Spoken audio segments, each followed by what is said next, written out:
All right, let's talk about the object-oriented models. Since we have languages which provide support for object-oriented design, so we'll be using object-oriented models for the designing of the software system. We don't have to jump straight to the code. In fact, we have to understand the requirements, whether it's functional requirements or non-functional requirements, since based on those requirements, our system will be designed. So design sits between requirements and implementation. You get all the requirements from your stakeholders, from your end users, and then you have to design. Then you have to translate all those requirements into the design. And based on that design, we can do implementation. And nowadays, even you can use an AI tools to translate your design into implementation. And designs are iterative, which means that designs deals with both problem space and solution space. So being an architect of a system, you need to have a knowledge not only of problem space but also of solution space. How many solutions are available and which solution is more appropriate to use for a particular problem. So you have to justify your solution as well. There should be a rationale, there should be a purpose, there should be a main reason why you are using a specific solution over others. Design must be understandable to both users and developers. So the purpose of design is not only to make the developers understand about the system, but it can also be used by the users of the system as well. You can tell the users that we have these components and this component is linked with another component B, and component B has these much responsibilities. So you can make understand your user, your stakeholder about the system as well using the design. And we can use object-oriented approach. And earlier in 1970, people used functional approach, but since we have the support available, we have the languages which provide support for object-oriented. So we can definitely use object-oriented approach, in which we divide the whole system into objects, which can be understood by the users and developers, and this helps us solve complex problems with shared knowledge. Okay, while identifying the objects in requirements of a system, we can have three different types of objects. Number one, entity object. Entity objects mainly focus in problem space. Let's say we take an example of library management system.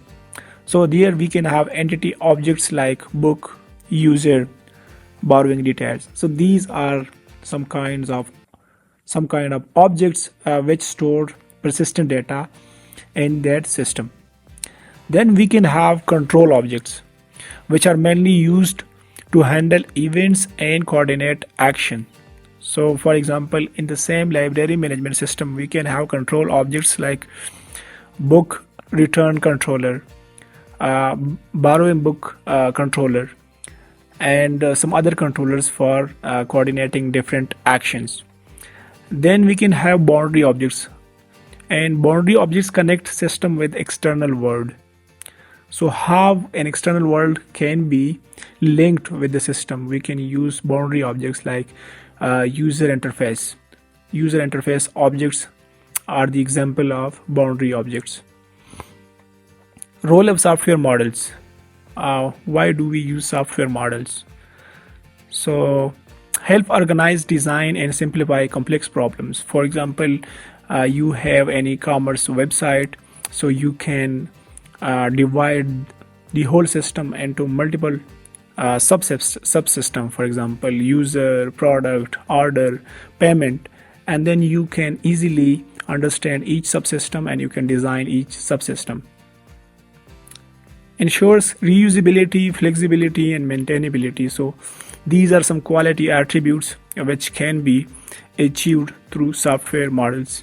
If you use software models properly, so you can definitely achieve these quality attributes inside your system.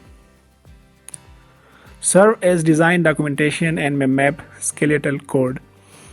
Sometime in the design, you have already identified your main classes. So you can definitely create classes and programming languages for those design.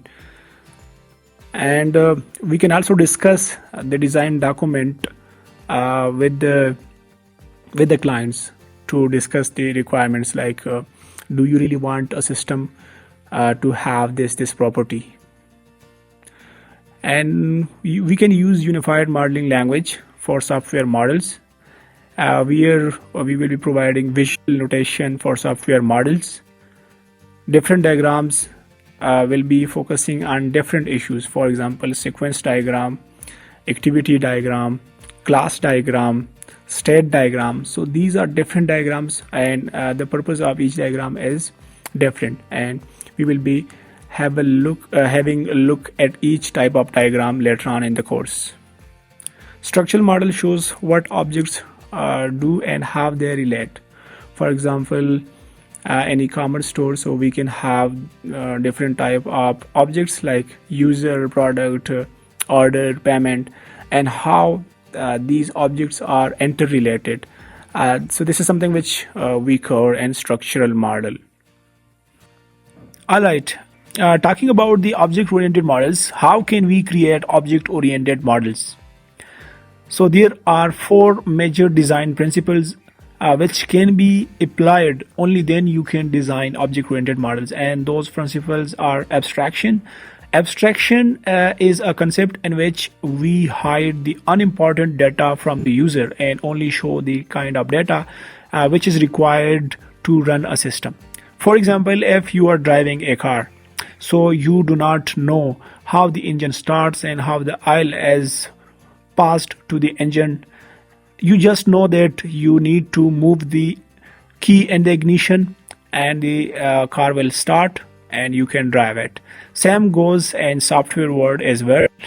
We do not want to show all the complex operations to the end user. We just want to provide him with a simplified interface, and they just can click on the button and they can run the system. Then we have encapsulation. Encapsulation means that you keep something private from other. For example, if you want to design a learning system for students, so you have to hide the salaries of the teachers from the student. That is what we call encapsulation. Now the salaries can only be seen by the teachers or the HUDs or the deans, but not the students. And decomposition, we divide the whole system into parts, and then it's quite easier for us to design each subpart.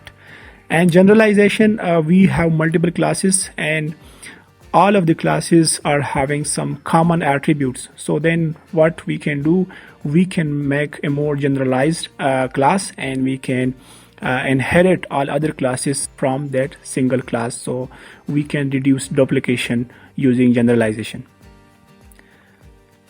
Object-oriented models help in problem solving and building flexible, reusable, maintainable software, and that is something which we require. Being an architect, you need flexibility, reusability, and maintainability of software system, and which is achieved in object-oriented models.